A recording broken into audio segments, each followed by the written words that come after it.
Welcome to the Crypto Podcast. You can find all our episodes on thecryptopodcast.org. We're also on YouTube, and you'll find the links in the podcast description. I'm also a podcasting coach, and I've got 4 other podcasts, and you'll find everything on that link /podcaster.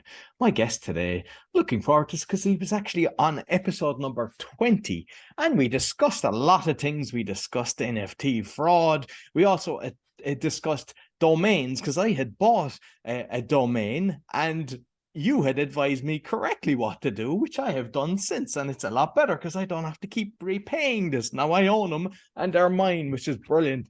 We discussed a lot of other things, gas fees, and we also discussed that Ethereum 2.2, when will it come? And nobody knows. They're talking about it for 5 years, but no, we can probably start off on that because it eventually came. So is it good? Is it bad? What's your thoughts on that one? Absolutely. Yes. I have lots of thoughts and so looking forward to, and I'm keen to hear all your experience. How did it I'm go just with your thinking, domain actually, name and everything? my professionalism. I actually forgot to mention your name, Sam. I think Sam Kamani. So much for podcasting for 5 years. Yeah, that just shows it. So, I know you've mentioned it before as well, but you might just actually let the audience know, because I know you're also an author and you've got your own business, but I prefer when you actually mention it to the listeners. Absolutely, yes. And also things have changed since what I was doing back then to now. So just a brief sort of a history and my background. Last 18 years I've been involved in tech startups. I've had 2 small exits, first one in e-commerce, then second one in esports. In both the companies I did more on the growth and the marketing side. I am originally from computer science background, so that gives me the ability to understand the technology, and that's why I run a tech podcast in that way. Over the last 5 years, I've kept an eye on the whole crypto scene, but a year ago, I decided to jump full time back into it, into Web3, into blockchain, and all that. So I started my Web3 podcast, and I joined and started working with a Web3 startup that's based out of LA. So we have a software platform that allows software developers to go and create smart contracts. So now you don't need to know programming, Solidity, or have that knowledge. You can go and create your own smart contract. And so what are smart contracts, or what are they used for? So say, for example, you want to create a DAO, you want to create an NFT, you want to create your token. It could be anything in Web3 space. It works based on a smart contract. Smart contract is just basically a record of what transaction needs to take place that's stored on the blockchain. So this platform allows you to do that in a no-code way. So people upload their templates, and then you can use that template and create your own. So just like how there is Canva for design, so this is for smart contracts. So that's what the platform, it's called cookbook.dev, DEV, because it's for developers, but anyone can use it without code. And so yeah, that's what I do. I'm part of their founding team. It's 4 of us. We built this platform. It's been growing really fast, really well. Super happy with the progress, and it's solving a problem for Web3 developers. So that's what I do in my full-time job. And then I run my podcast and I write books on tech startups and I speak at events and all that. So yeah, that's me. So what do you do in your free time, Sam? I don't have any free time after all this stuff. Yes. So I suppose I know I mentioned the Ethereum. I suppose let's stay with the Ethereum because I want to go back to the smart contract. So the pros and cons of Ethereum 2.0. Yes. So cons, I'll start first with cons because there are a lot more pros than there are with cons.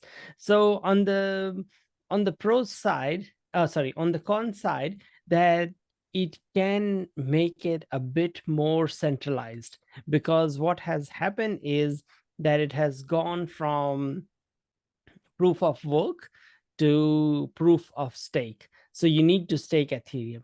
Now, who has the most Ethereum to stake? and that is exchanges, because exchanges have lots of Ethereum passing through them.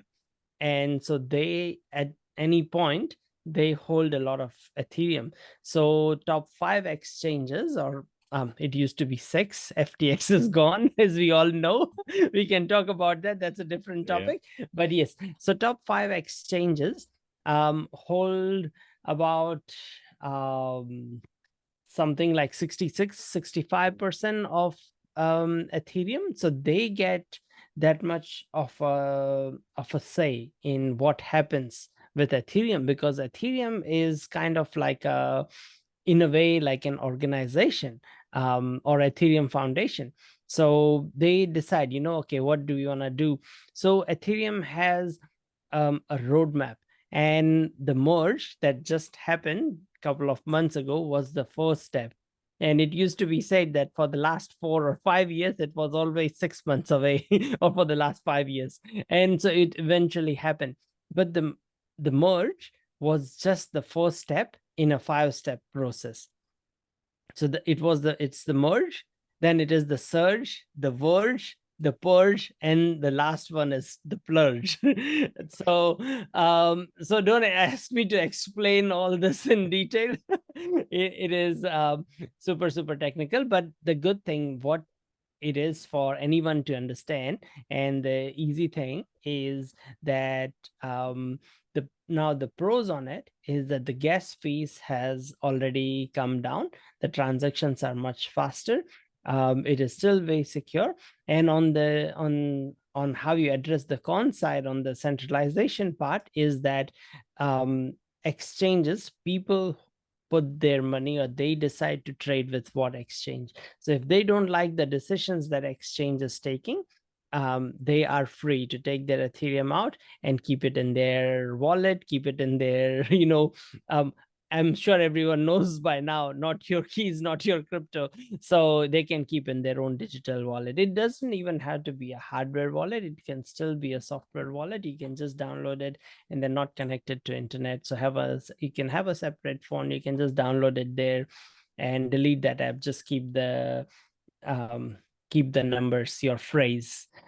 Just on that, because you mentioned there's like the 6 big boys, so they this is like a company as such, because if they've got a 51% stake, they can then decide to do something in their favor. But not it really, like because 51% thing happens in the proof of work, not in proof of stake, because proof of stake, they could do voting in all sorts of different ways, that one person gets only one vote, even if they hold 5 million Ethereum, or something like that. So it's 51% does not matter in this. 51% attack matters in things like proof of work. So say if someone has the financial ability to have 51% of all the hash power, or the mining power in Bitcoin, then they can change the blockchain, overtake and rewrite the transactions, in a way, you can say. I'm not using the right words, but basically they can manipulate it. What is the safeguard is that there are miners all around the world, all spread out, and no one person has the ability to control 51% of the mining power. So that's in the proof of work side, but in proof of stake, it's not so much of a big deal as of now. And the gas prices have come down drastically on the Ethereum side. And this is only the first step. So this step was, in fact, no one was expecting gas prices to come down as much, because this is just laying the groundwork for the next 4 stages. So that's what that's what the stage is. So I assume the gamers are happy now that all the miners aren't actually buying all the software or the processing units. And Yes, a lot because of them it's will no be longer selling proof of work. So what miners did was they went to Ethereum Classic. Basically, already it was happening. It was, as the date was coming closer and closer, for the last 6 months, they were moving to ETH Classic, because ETH Classic is going to just stay as the classic version, and this ETH is going to have continuous developments being worked on this, and it will move to, by the end of all the 5 stages, it will move to 100,000 transactions per second. But even 100,000 transactions per second is not that much of bandwidth, you can say, because there are billions of people. Of course, not everyone is going to do a transaction every second, but the amount of data we use keeps increasing, and the amount of transactions we use, or our transactions, not we, but our computers make, our phones make, our tablets, our laptops, everything is making, and then interconnected devices, the gaming, everything is making transactions all the time. So, but Ethereum is just the layer 1 of the piece of the puzzle. There is also all these layer 2s that work on top of Ethereum, and then on top of that you factor in like zero knowledge proof, optimism rollups, or ZK rollups, and all those sort of tech that is coming out. It is getting, already it is cheaper than traditional Visa and MasterCard networks, and with Ethereum moving to proof of stake, 95% of all crypto has overnight become green, and more efficient than, it's becoming more efficient than the traditional sort of transactions and traditional Web2 ecosystems, because so many of the chains use Ethereum as the underlying network, as like there are L1s and then L2s, and so many chains work on EVM or Ethereum virtual machine. So this is definitely a step in the right direction, and this has no correlation to the pricing in the markets and all that, because this is to do with the technology. So yeah. No, brilliant. And with the Bitcoin, then that's proof of work, yeah. And because I've heard Yes, that's proof of work. Is it lightning speed or lightning or something like that for kind lightning of network? So they have always, so how was that work? talking.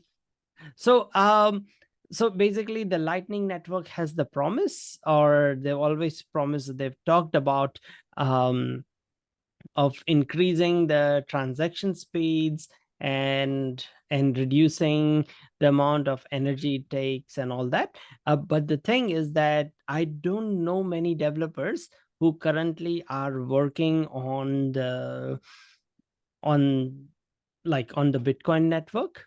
So Bitcoin is not used for transaction of value or transfer of value.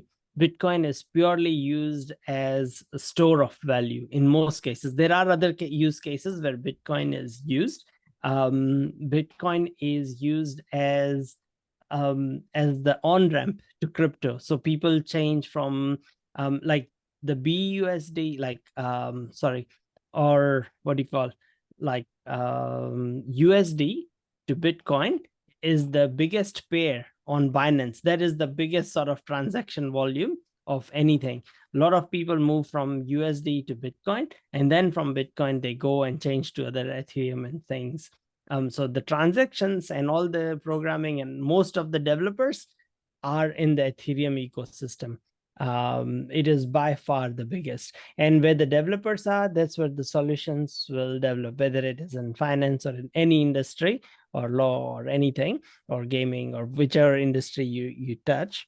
So I follow the, there's a saying like, follow the money. So it's like, if you want to see what's gonna happen in tech, what's the future, you follow the developers. Where are they building solutions? Because that's what people will use. It's like, if you go to right now, it's ETH India going on. I went to 4 weeks ago, I went to ETH San Francisco in US, and there was like nearly 1,700 developers there under one roof for 3 days, developing solutions all on Ethereum or EVM based ecosystems, most of them in that. And there's so many amazing solutions coming out that we won't get to use for the next 2 to 3 years, but I got a taste of what people are developing and what people are creating. And there's hardly anyone creating or developing anything on the Bitcoin ecosystem. But that does not mean people are not that does not mean that people are not using Bitcoin to store value. And there is other things. So initially I got it wrong. So it's like I've known about Bitcoin since 2011, and I tried to set a miner in my laptop, and I got some virus, and I gave up and stuff. And it was even in 2012, you needed, like, you couldn't mine just on your laptop. You needed like a proper mining equipment and stuff. So I just gave up. It all was too hard a basket. And even in 2015, and I always kept an eye on it, and I got it wrong. It's like I used to think that why would anyone use Bitcoin?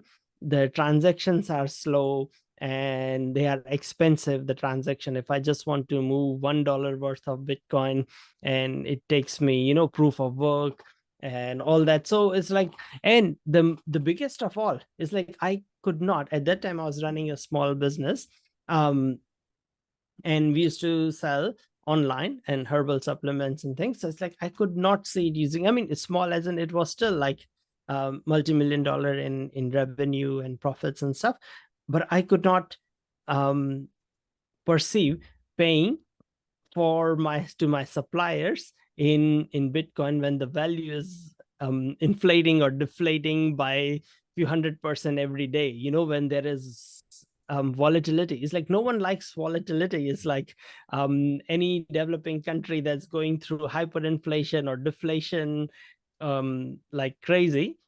You just can't do business. You don't know what to pay your suppliers. You don't know what to charge because one day price is this, next day is that. So I couldn't understand that. But then I see the use case of Bitcoin really, really well now, that it is not for transferring value. It is for storing value. So you buy it, hold it for years, and let it and have it as part of your diversification strategy. And that's what a lot of people have used it for. They have realized that, and they don't. And so say, okay, if you want to code, if you want to program, if you want to build things, you use Ethereum, you use other layer 2s, you build solutions on top of those, not on Bitcoin. None of the NFTs work on Bitcoin. Probably you could make them work, but they don't. I mean, NFT is just like one small use case, but there's lots of use case, whether it is in ticketing or whether it is in tracking freight, that all these solutions are out there and that companies are using, but they are using other chains, not Bitcoin.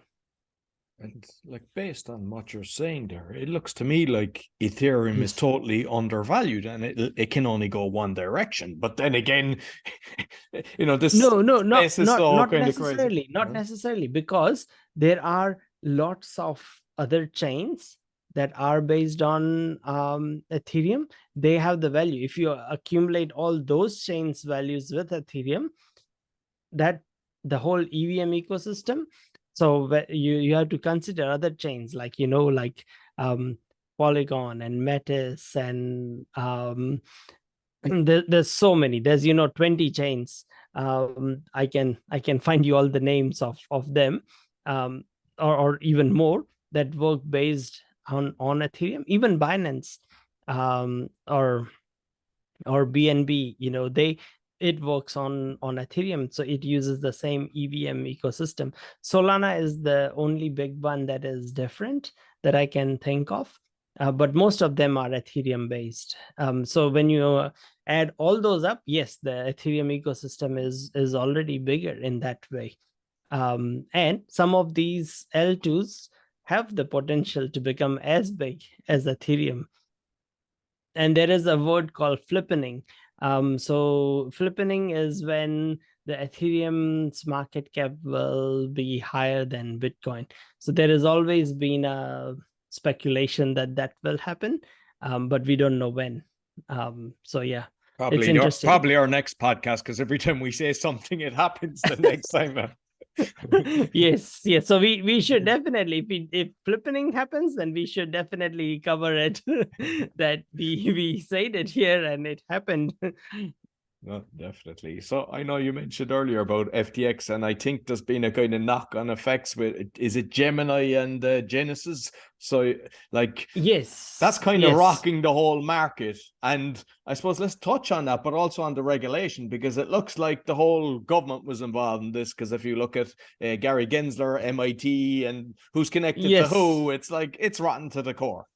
It is rotten, but we all know that it was always rotten to the core. It was never, it's just that it's out in the open now. I don't know if you remember, like, when was it? Some time ago, there were some of the banks in Europe, they had the price fixing scandal. Yeah. I don't know if you, that was maybe 7, 8 years ago or Was something that the like that. VBOR? Was it that they were doing the VBOR? They were playing with the Yes, yeah. yes. No, Yeah, exactly. they had that, and then they've had that money laundering scams and stuff in with HSBC and Yeah, they and come all out that. they come after us for small money going across, and they're doing billions themselves, like, Yeah, billions, exactly right. and Yeah, nothing yeah. happens to them, like, Nothing happens to, yeah, absolutely nothing happens to them. It's just um the thing is that something will happen to Sam, SBF. I know why it will, because um he took money from rich people, lots and lots of VCs and lots of powerful people. So that's why I think that he will probably end up going to jail. If we just took from, mom and dads, nothing would happen to him. But he didn't. He took from nearly every major VC firm is now affected uh, in this scandal. but it Even doesn't those add up. startups. Like, when I was looking at it, apparently he was raising 200 million from one big company, and he was playing a game on it. It's like, this is like a whole joke, to be honest with you. Like, nobody Yeah. invests that kind of money without doing their proper research. You just listen to his so-called, I don't know what kind of cult they had, but you just listen to the girl that was at high position. I don't even know her I name. know. You know, she hasn't got a clue. I wouldn't put a She penny into that. hasn't got a clue. You She's just just a from the kid. conversation. So how, like, this is like, are these big investment firms all part of it, just taking money from the pension funds, which in turn is our money, and we can't do Yes. anything about it? Yeah. Yeah. That is pretty much correct. But the thing is that so much of the decisions are emotional decisions that we later on justify with data. Just like when, people buy a house, they like the house, and then they later on justify to themselves. That's why it's said even buying a car is an emotional decision. You make the purchase, provided you have money. Of course, if you don't have money, no matter how much you like a Ferrari or a Lamborghini, it's hard to buy if you don't have, if you're homeless. But if you have the money, then you choose a car, and then based on emotions in the first 30 seconds, 60 seconds, whatever, and then you justify to yourself, like, later on, that day I bought this because it has this or that, or this feature or that feature, all that. So same thing happens with VCs. They invest if you have the right background. You are ex Stanford, you are ex MIT, ex Google, ex this, that, and that plays a huge role. They don't do as much due diligence on you if you have that criteria, if you fulfill all those things, all if you have ticked all those boxes. But if you are no one, if you are from outside of the network, outside of the whole ecosystem, then yes, then they will do massive amounts of background checks and massive amounts of due diligence and feasibility studies and all sorts of things, and get the biggest lawyers and make things really, really airtight. So it's just unfortunate. And that's why when you are rich and from a rich background and from a rich family, it is definitely, you have that privilege, that things do come a lot easier because you have that existing networks that opens the doors for you. And so, it should all be about we should be teaching kids how to build these networks of your own when you don't have any. So how to, meet and mingle with the most influential people when you're from outside the circle. It's not that easy. Yeah, no, definitely. So with the Gemini and Genesis, they're basically saying that they invested. So now they're preventing people from withdrawing. That's my understanding of it. Is that correct? That was what was happening. I don't know if that is still the case, but yeah, they are not the only ones in trouble. Grayscale is potentially in trouble, and then I think it's a DCG or something, Digital Currency Group. They are very big investors as well. They've invested in lots. They are in trouble as well. There's also BlockFi that that's got all engaged in this, and they went bankrupt. They went belly up. So yeah, it was yeah, so lots and lots. Three Arrows Capital, I'm sure you would have heard of that, of Three Arrows Capital and everything that happened to that. So what was happening was that with Three Arrows Capital is that it was taking loans from 8% at 8% interest and staking it at 20% interest at other high risk places.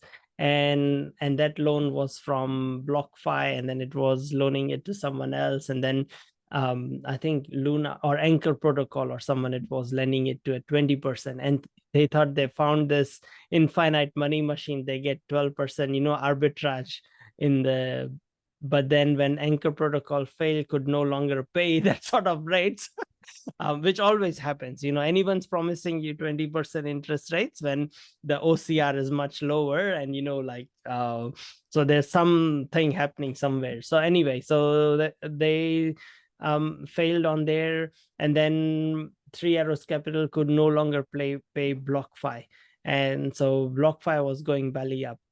This is all happened at the time of the Luna and all that. And that's when SBF or FTX came and gave them a 400 million line of credit to BlockFi, that anytime you want money, you just call us up. And in return, you get us a stake in your company. And then when FTX blew up, their line of credit went belly up, and they also went belly up. So that's how BlockFi, who just declared bankruptcy a few days ago, that's what happened to them. But everything was linked, and what happened is that a lot of the VCs weren't that bad. Actually, they were good VCs doing good due diligence and everything, and they invested in a startup, let's say startup A. But in that same startup, at a later stage, at the following round or another round, FTX invested or Alameda invested, and then they required that startup to put their treasury with them, because they're also one of the investors. They did that, thinking that, oh yeah, they must be stable, as everyone trusted them because they had all the biggest names with them. So they did that, and all these startups who put their treasury with FTX or Alameda, they got killed, because not because of their own their own fault, because they were doing anything dodgy or anything like that. And then all those investors who invested in all these small startups, they got killed as well. So there's massive contagion in the whole ecosystem because of this. And there's still lots more to come out. I mean, this is all this. And then at the same time, there are lots and lots of rug pulls and shitty projects that are still going on, which should have no hope of surviving, even without this FTX debacle. And so all those are going to to go down to zero as well. But you know what the interesting thing is?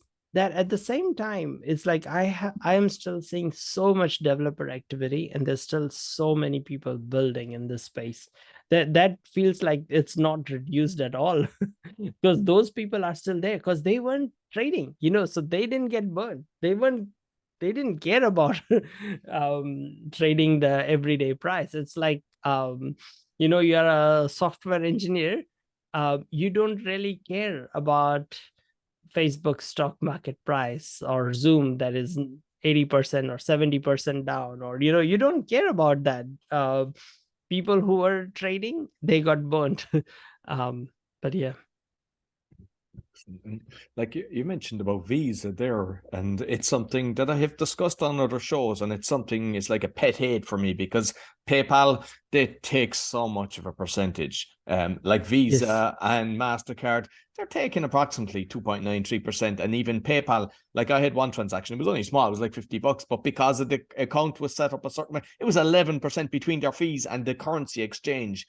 And like I would love to see the three of them knocked over because even 0.1% is enough for transactions, and they're milking it. And I don't want to see them like when I'm watching the World Cup. I don't want to see their advertisements because I know that every time I'm buying something, it's paying for that.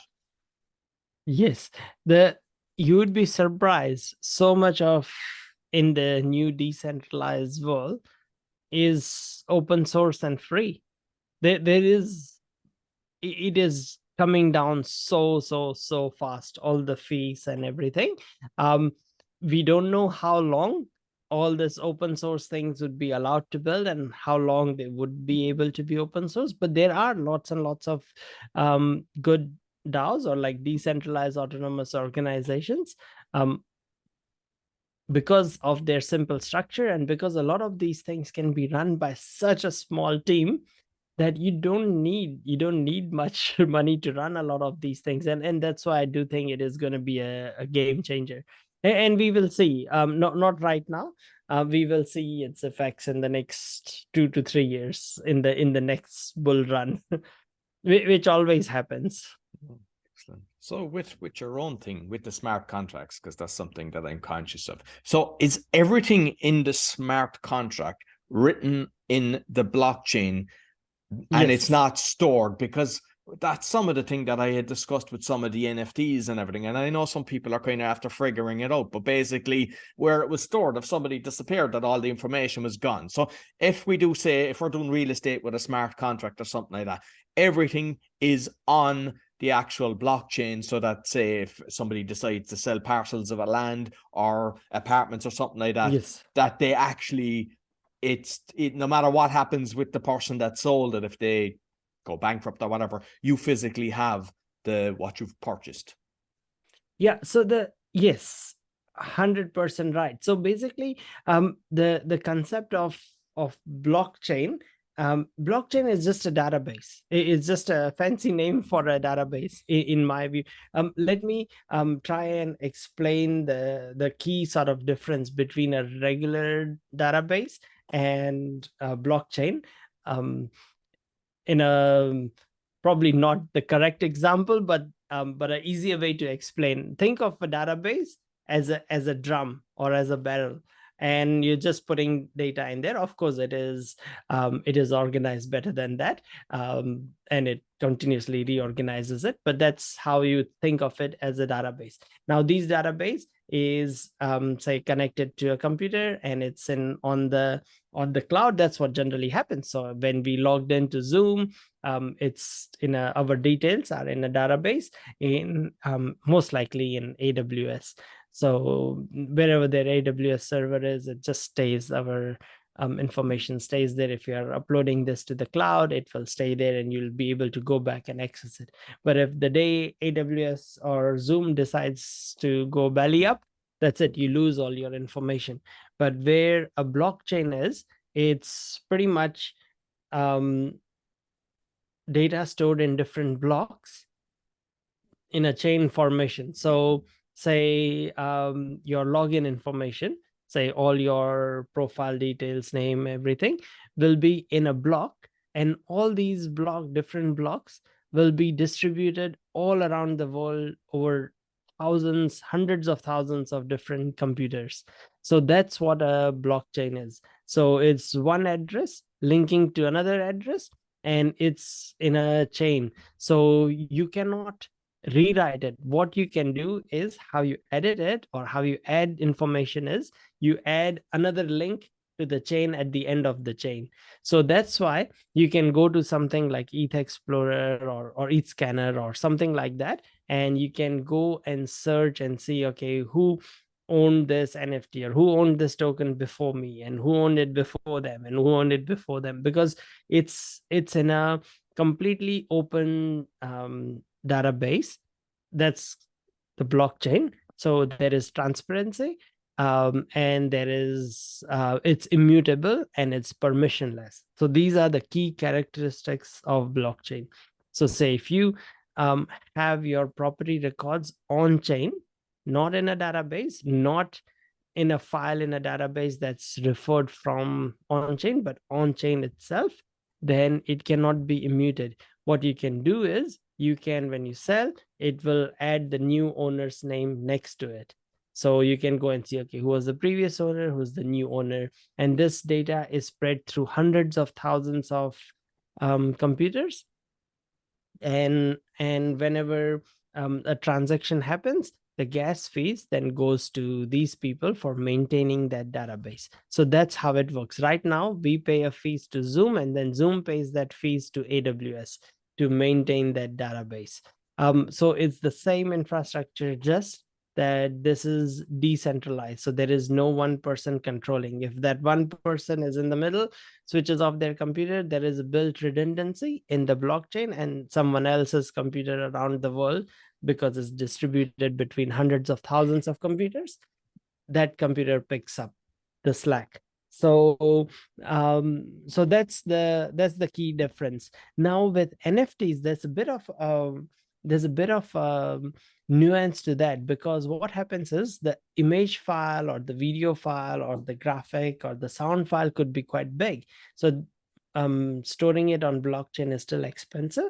So what they do is on the blockchain, the NFT is just a link to where the data is stored. So the data could still be stored in AWS or somewhere, and it could be just a link that you're buying, and that, so you own that link that lives on the on-chain. So you have to first figure out that, is it on IPFS, is it on AWS, where is the original file stored? Because you can still own the link and someone can go and change that original file. They cannot change on-chain link. So that's what happens. So that's the small nuance in this sort of a thing. But if university results or your degrees or lots of things can be stored on chain, and then it is a public information that anyone can see that, okay, you say that you have got PhD, but then people can go and see that on chain. They can have that address and see that, okay, this was given, it was issued by the wallet address of university. So anyone can say, I've got that degree, but then only the university who has that wallet address can issue those degrees. So just like NFT, anyone can copy that file, digital file, but then you go to and put their number, how many ever digit number, and you can see that who issued it. So if it wasn't issued by the right person, it is not the right NFT. And are And then when you universities have the right starting thing, to do that, are they? Because like I know that people scan someone's degrees and they just change the name and everything. So are universities getting involved in this technology? Because I think that's a fantastic thing, because even when you're checking a CV or something, they should have the information that you can just go to the link and verify it instantly. yes, verify. It's in an immutable database, which is blockchain. I don't know if they are, but I'm sure they will be in because they move a lot slower, 5 to 10 years time. They will be. So we are still a while away from all these things. It will happen first in the private sector. It will happen. And so if you do some online courses, they give you an NFT that you did this course. So then people can go and check that, okay, this was NFT was really issued by this course, or for completing this or passing this test. So those type of things are happening in the private world, but in the more sort of larger organizations, they will take a while to adapt to this, maybe 5 years. Okay. And with your own company then, because you mentioned you don't have to be like a developer, is it something that you need to be kind of high end with technology, or No, anyone can. I would love to give you a demo when you have time. It just takes a minute. So basically you can create your own, say it's the best podcast code, so BPC token or podcast token, or you could create your own currency. You could give it voting rights. You could do anything you want. Like you can create your own DAO where everyone in your audience owns a small stake in it. You could create your own, pretty much anything you want, any utility you want. You just go there, you fill out like a form. So it is all, we give you a user interface, and then you can go and deploy it on any chain you want. Like there's 15-20 different chains on offer, so you can deploy it on any chain. Of course, some chains the gas fees would be lower, some would be higher, but it's still pretty low these days. It's, it's like $10-12 for something to do, if that. And you can always deploy it on a test chain to first test it out. So yeah. No, definitely. I mean, You can I give it a try. definitely It's would love called to try it, cookbook.dev. and like we can organize, and then we can maybe discuss it on our next call as well, how it went, or even perhaps record. I don't know what way, kind of security wise and everything, recording that, but just to share it with people, we can always Yeah, have a no, quick it's one. fine. We give Explain. demos and we run workshops with lots of chains and lots of other educational institutes all the time. So it's all open source. So you can, the thing is that, say if you like a project, instead of writing and creating your own smart contract from scratch, you can just find their smart contract here and then use it as a template and just copy it and just change the name to your name. So say you like an NFT project, and then you like their features and the functionality they are giving, that they might say that, okay, if you have this NFT, you get access to tickets to this private events, private parties, you get access to this, or this NFT is optimized for gas fees, or whatever their functionality might be, and utility might be. Then you can just copy everything and you just change the name to everything to yours in that and then deploy it on your own. So yeah. Okay, excellent. No, I definitely look forward to that. So that's why it just makes the key, like what I feel like the difference in blockchain tech and the web 2 version is that in web 2 you want to connect to software, you have to see what API access that software gives, then you can connect with those APIs. So if the software decides not to give you API or stop that, they can do that. Whereas in blockchain or in the web 3 world, since the data is out in the open, it's on a public ledger, it's on a public blockchain, you don't need to wait for API access. You can just build on top of. It's a much more open way of creating software and building on things. So I feel like that and that's why things move so much faster in the web3 world, because you can build on top of other people's stuff. Excellent. And just finally, because I know you're an author, I have seen I don't know how many books you have, but I've seen that 2 of them, and they've got fantastic reviews. So you might just let people know about the books that you've written. Yeah, sure. So the one that I would highly recommend, it's still valid even now after 3 years. It's called the 30-day startup. So it's about building a startup really, really fast and putting it out there in the world to get feedback so you can improve. But of course, it doesn't mean that you stop in 30 days. 30 days is just to get your idea out there, because I know so many people who think about their idea, but they never launch, they never take action. So this is all about having a bias towards taking action, and that's the 30-day startup. And you can just search for my name on Amazon. And then the other one is about how to pivot your startup. So currently it's around business in time of Corona, because it was a time when a lot of businesses needed to pivot. So I am going to re-release it with an updated version, with more around how to pivot your startup. So I will be doing that early next year. Okay, cool. I'm just curious because I have another guest that I'll have that are doing books on NFTs. Is that something that you've actually looked at yourself, doing the books via I NFTs? have, but I want to write more on growth, because I've been doing so much around growing startups, and so I want to share everything that I'm using in growing startups, and I want to write stories about how some of the other startups and founders I have known and I have interviewed and I've seen their journey. So I want to document some of that and do that, because on my podcast I do ask them, what do they find challenging, how they overcome those challenges. So I feel like I need to do that in a condensed way of 40 or 50 of these best sort of growth stories from my interviews. So but it is a very time consuming exercise. So yeah, hopefully early next year I'll have some time to do that. Okay, excellent. Listen, Sam, as previously, thoroughly enjoyed the conversation. You might let people know where they can find you. Yeah, sure. So just go to samkamani.com. So SAMKAMANI, samkamani.com, and you'll find all the links to everything that I'm doing, all the companies I'm associated with right now, and my podcast and my books, and you'll find everything there. Okay, excellent. And 100% I'm going to get you back again because you always educate me every time you come on.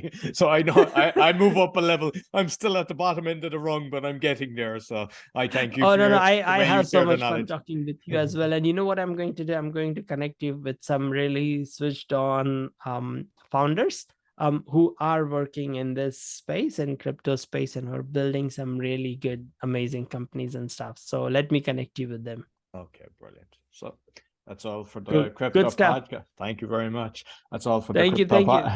crypto podcast. You find all our episodes on thecryptopodcast.org. We're also putting out on Spotify as well. It's something I've been playing with. So this episode, I know I had a power shortage, so there'll actually be a little connection. You'll see it, but that was on my side. So apologies for that. And you'll find everything about me, my podcast coaching, and the other shows bio.link/podcaster. Be sure to give us a thumbs up, 5-star rating, and a review. And also start listening to Sam's podcast because it's very good. Web 3.0. Give him a thumbs up, 5-star rating. Doesn't take that long, but we really appreciate it. Until next week, take care. Thank you. Thank you so much. See you. Good night. Bye.